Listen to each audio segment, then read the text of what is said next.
हमें अपने कर्म पर ध्यान देना चाहिए, न कि उसके परिणाम पर। हमारे धर्म ग्रंथों में पुनर्जन्म को हमारे कर्मों के साथ जोड़ा गया है। हम सिर्फ इस जीवन में ही नहीं, बल्कि कई जन्मों से इस संसार में आते हैं और जाते हैं। गीता के अनुसार जैसे हम पुराने वस्त्रों को त्याग कर नए वस्त्र धारण करते हैं, वैसे ही आत्मा पुराना शरीर त्याग कर नया शरीर धारण करती है।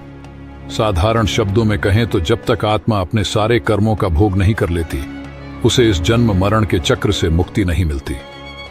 पुनर्जन्म का यह रहस्य लोगों के जीवन में संघर्ष और शांति का कारण भी है। लेकिन क्या आप जानते हैं कि कैसे पिछले जन्मों के कर्म हमारे वर्तमान को प्रभावित करते हैं? अब सवाल उठता है कि क्या हमारी तकदीर भी हमारे पिछले कर्मों से निर्धारित होती है? शास्त्रों में वर्णित है कि हमारे कर्म का बीज हमारे भाग्य की भूमि में बोया जाता है। महर्षि वाल्मीकि की रामायण, महाभारत और गरुड़ पुराण जैसे ग्रंथों में हमारे कर्मों और भाग्य के रहस्य को खोलते हुए कई कहानियां हैं। ये कहानियां बताती हैं कि हमारे अच्छे कर्म हमें खुशियों और उन्नति की ओर ले जाते हैं, जबकि बुरे कर्म अंधकार, दुहक और संघर्ष की ओर। क्या आप जानते हैं कि काल भी कर्मों के अनुसार हमें परिणाम देता है? हर घटना, हर संघर्ष, हर खुशी, सब कुछ हमारे कर्मों से जुड़ा हुआ है। इसलिए कहा जाता है, जैसा कर्म वैसा फल। धर्म ग्रंथों में कई उदाहरण मिलते हैं, जैसे महाराज हरिश्चंद्र, जिन्होंने सत्य के लिए अपना सब कुछ त्याग दिया, या फिर रावण, जिसके अहंकार और अधर्म के कर्म ने उसे विनाश की ओर धकेल दिया। इनसे हम क्या सीख सकते हैं?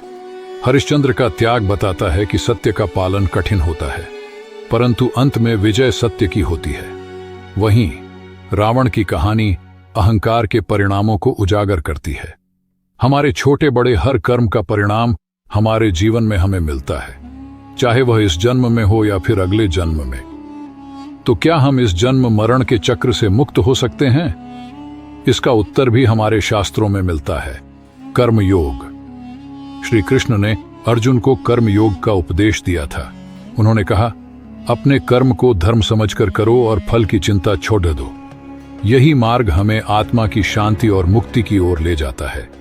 गीता के इस ज्ञान से प्रेरणा लेकर हम भी अपने जीवन को बदल सकते हैं और अपने कर्मों को अच्छे कार्यों की ओर मोड़ सकते हैं।